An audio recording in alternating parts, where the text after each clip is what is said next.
अस्सलामुअलैकुम, welcome to my channel. आज मैं आपके साथ बहुत ही मज़ेदार सी बीफ़ की रेसिपी शेयर करूंगी। मैं बनाऊंगी बीफ स्ट्यू जो बहुत ही कम टाइम में और बहुत मज़ेदार तैयार होता है। सिंपल सा इसका मेथड है, लेकिन इसका टेस्ट आम भुने गोश्त से बिल्कुल डिफरेंट होता है और मज़ेदार होता है। चलें इसकी शुरुआत करते हैं। बिस्मिल्लाहिर्रहमानिर्रहीम। सबसे पहले मैंने ले लिया है देगची में ऑयल, एक कप ऑयल लेने के बाद इसमें मैंने ऐड किया है बीफ। आप मटन भी इसमें यूज़ कर सकते हैं। मैं आधा किलो बीफ यूज़ कर रही हूँ और ये बोनलेस है। बीफ ऐड करने के बाद मैं इसमें बाकी तमाम चीज़ें भी ऐड कर दूँगी। अब इसमें मैं ऐड करूँगी लहसुन की जगह 10 से 12 अदद ऐड कर दूँगी। साबुत ही मैंने ये ऐड कर दिए हैं, ये आराम से मिक्स हो जाएंगे। इसके बाद मैं इसमें ऐड करूँगी अदरक 1 टेबल स्पून के बराबर भरकर और मोटी मोटी चॉप की हुई है। 3 टमाटर मैंने ऐड किए हैं, दरमियाने साइज़ के। टमाटर आप ज़्यादा भी ऐड कर सकते हैं और प्याज भी आप ज़्यादा ऐड कर सकते हैं इसमें, अगर आपको ग्रेवी या मसाला ज़्यादा पसंद है तो। इसके बाद मैंने इसमें ऐड कर दिया है नमक हस्बे ज़ायका। नमक आप अपने टेस्ट के हिसाब से ऐड कर लें। हल्दी पाउडर ऐड किया है 1 टीस्पून के बराबर। और इसके बाद मैं इसमें ऐड करूँगी साबुत लाल मिर्चें तकरीबन 10 से 12 अदद। सब मसाले इसमें साबुत ही जा रहे हैं। अब गरम मसाले ऐड करेंगे। एक तेज़पत्ता मैंने ऐड किया है इसमें, 2 बड़ी इलायची जिन्हें मैंने तोड़ लिया है, तोड़ के ऐड किया है, इसकी ज़्यादा अच्छे से खुशबू निकलेगी। एक दालचीनी का टुकड़ा था, इसे भी मैंने तोड़ के ऐड कर दिया है। लौंगे मैं ऐड कर रही हूँ 4 से 5 अदद। लौंग ऐड करने के बाद इसमें मैं ऐड कर दूँगी ब्लैक पेपर, साबुत काली मिर्च 1/2 टीस्पून के बराबर। और इसके बाद मैंने इसमें ऐड किया है ज़ीरा 1 टीस्पून। ये सब चीज़ें ऐड करने के बाद मैं इसमें ऐड करूँगी साबुत धनिया, जो मैंने मोटा मोटा कूट लिया था, जैसे 2-2 पीसीज में वो हो गया था, 1 टेबल स्पून के बराबर भरकर। ये थोड़ा इसमें मैंने ज़्यादा ऐड किया है।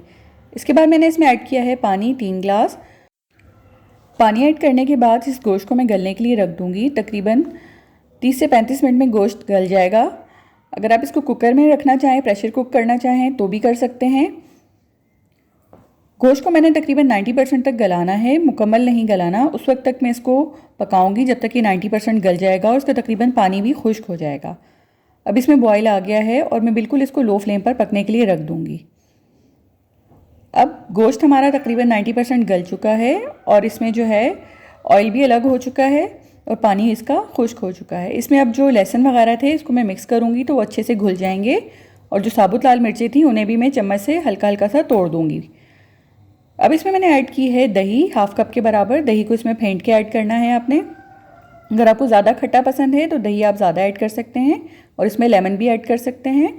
इसके बाद मैंने इसमें ऐड की है प्याज 3 दरमियाने साइज़ की और मैंने मोटी मोटी काट ली है, इसे बिल्कुल भी बारीक नहीं काटा, क्योंकि स्ट्यू में हर चीज़ साबुत ही होती है और इस तरह ही अच्छी लगती है। प्याज ऐड करने के बाद मैं इसको करूँगी मिक्स और मिक्स करके मैं इसे हल्की आंच पर 10 मिनट के लिए दम पे रख दूँगी। 10 मिनट बाद इसने दही ने जो पानी रिलीज़ किया है उसको मैंने खुश्क करना है, इसे भूनना है और प्याज के साथ भी इसकी हम भुनाई करेंगे और हमारा स्ट्यू तैयार हो जाएगा। और इसमें अब ऊपर से हम गार्निश के लिए चीज़ें ऐड करेंगे। अच्छी तरह से स्ट्यू भुन गया है। अब इसमें मैं ऐड कर रही हूँ साबुत लाल मिर्चें 5 से 6। ये साबुत ही रहेंगी क्योंकि अब हमने चूल्हा बंद कर देना है, इसकी वजह से इसमें स्पाइसेस तेज़ नहीं होंगे। ये एज अ गार्निश मैंने ऐड की है। साबुत लाल मिर्च ऐड करने के बाद मैं इसमें ऐड कर दूँगी पिसा हुआ गर्म मसाला 1/2 टीस्पून के बराबर। इसके बाद मैं इसमें ऐड कर दूँगी हरी मिर्चें काट कर। 3 हरी मिर्चें मैंने इसमें ऐड की हैं, आप ज़्यादा भी ऐड कर सकते हैं अगर ज़्यादा स्पाइसी पसंद है तो। बस अब मैं इसको करूँगी मिक्स और हमारा ये मज़ेदार सा बीफ स्ट्यू तैयार है। आप इसे मटन या चिकन में भी तैयार कर सकते हैं। बस चिकन में आपको पानी इसमें कम ऐड करना होगा, बिल्कुल 1/2 गिलास के बराबर। इस रेसिपी को आप ज़रूर ट्राई कीजिएगा और कमेंट सेक्शन में अपनी राय का इजहार कीजिएगा कि आपको ये रेसिपी कैसी लगी। अगर रेसिपी पसंद आई हो तो इसे लाइक कीजिए, मेरे चैनल को सब्सक्राइब कीजिए। Thank you. अल्लाह हाफ़िज़।